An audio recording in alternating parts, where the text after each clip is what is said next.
What did the great late scholar W.E.B. Dubois say about the Germans at the height of the Third Reich?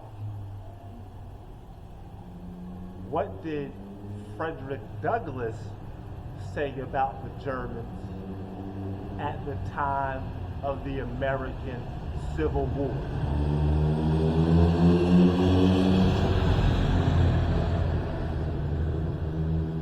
And what did the 10,000 Black American GIs all say about Germany during their tenure here in this country?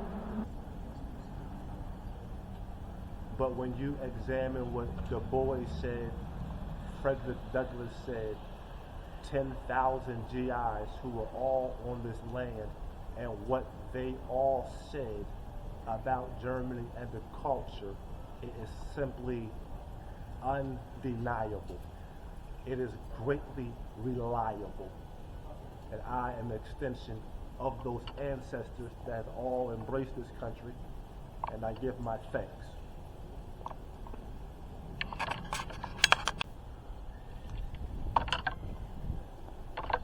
Out of all of the immigrants that have come across America's borders, it will be very difficult to find any other group that saw the condition of the Black Americans and decided to go against the status quo and side with them. There is, to my recollection and historical research, no other group. So that 500,000 Germans in the American Civil War is very representative of the German culture and the way that German people see things. You must understand, they did not build their number one economy throughout Europe off of the backs of blacks.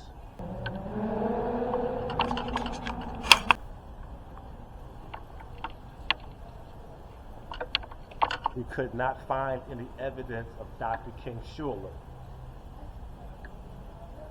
But why did Tarantino, if we hypothetically ponder for a moment, just think about it, why did Tarantino, out of all the people in the world to pick, that was going to help liberate Django from his state of oppression, why did he pick a German dentist? You ever asked that question? Why not a French man?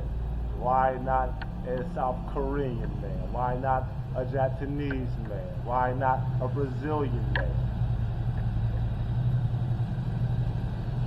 Can't make this up. Can't make this up, family.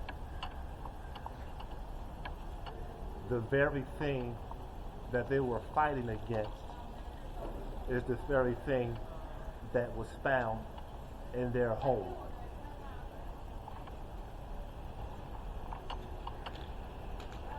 When you study history, you study how some things are just completely uncontrollable.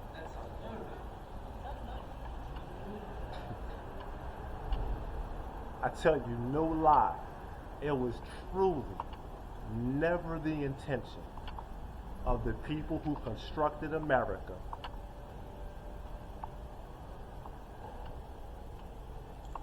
to allow the black chattel property to be set free. This was never the intention. This was never the agenda. Let's be clear on that. They never intended to set black folk free.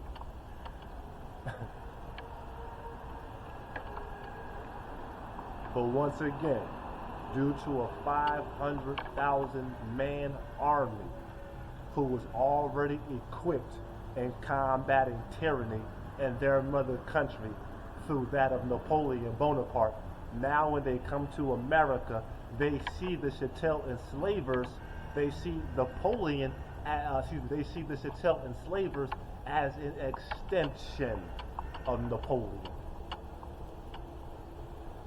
They want to kill Napoleon. They want to kill us to tell enslavers. Understand?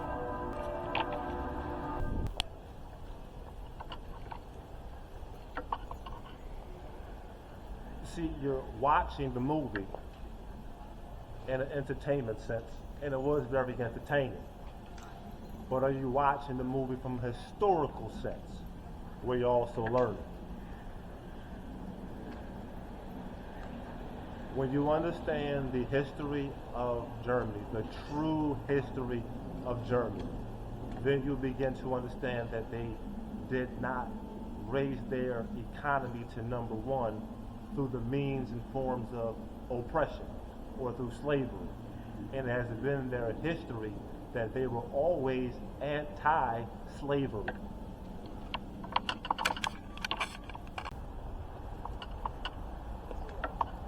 So in the movie, who is doing much of the murdering, who is doing much of the killing of the plantation owner?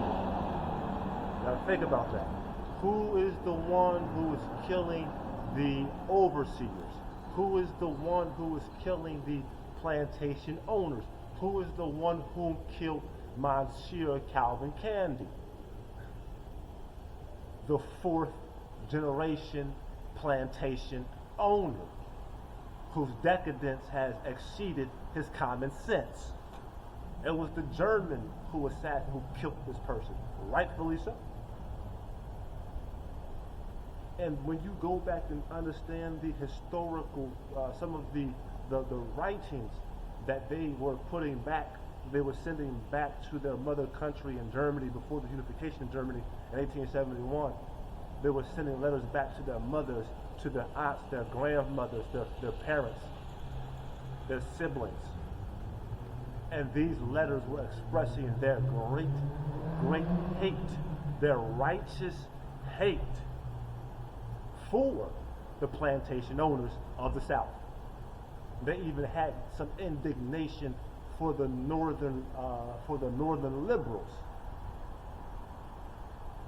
They thought that many of them were somewhat were seen as bigots.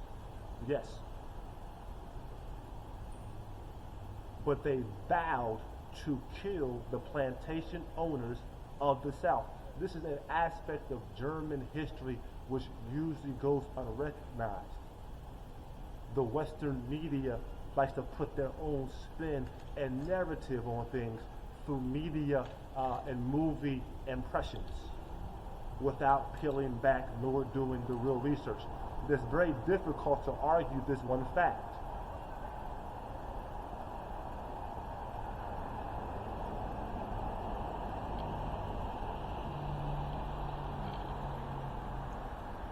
Many people speak about liberation and democracy, but very few people ever engage in a war where they have shed blood for a righteous cause, where they had no dog in the fight. Understand? There were approximately 1 million Northerners in the fight in the Civil War. There were approximately 1 million Southerners in the fight in the war. The million Southerners were trying to protect their territory, trying to protect their chattel property, although it was in the means of human beings. And in the North, they were not trying to just necessarily liberate blacks, but they were also trying to protect their future generations. They did not want their children being subjected to what the blacks were being subjected to at that time. Now here comes a supplanted army of 500,000 Germans in the American Civil War. They really have no dog in this fight.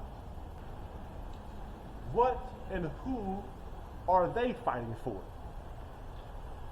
They're fighting for what they fought for a great deal of their lives: liberation and freedom. This is not difficult to debate or argue, because the very question now is this: Why were there 500,000 Germans in the American Civil War? Why was that? Because this fight for liberation. There was a fight for liberation against Napoleon before the unification of Germany. So the next time that you watch Tarantino's Django Unchained, although we acknowledge that Dr. King Schultz may not have been a real person, but you have to now watch the movie through the lens and perspective of German liberation during their time in the American Civil War. Show me another group of people, just as I proposed the question with Tarantino, out of all the people whom he could have selected on the planet, out of all the nationalities and ethnicities, why did he pick a German? So now I'm asking you this question right here as I conclude. Show me another group of people that has been in the American borders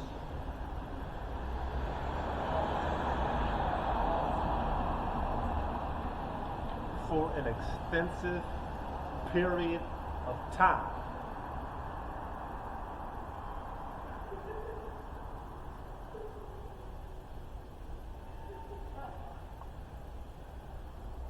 So now I propose this question. Show me another group of people who has been behind the American borders for an extended period of time and collective mass have decided to fight against the status quo and side overwhelmingly with the oppressed, the chattel slaves of America. Show me one other group of people. You're going to be hard pressed on that. So, once again, the next time you watch Tarantino's Django Unchained,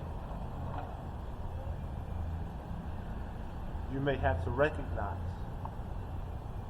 and identify that although Dr. King Schultz was not a real individual, the spirit of liberation is hallmarked throughout German history,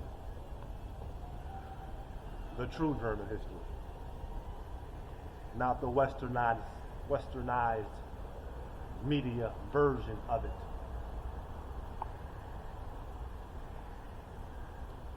What Frederick Douglass at the time of the Civil War spoke about the Germans was true. What W.E.B. Dubois spoke about the Germans was true. What the 10,000 black GIs that came to this country, when they came here, what they said about Germans was true. My 11th time here in this country, what I speak about them is true.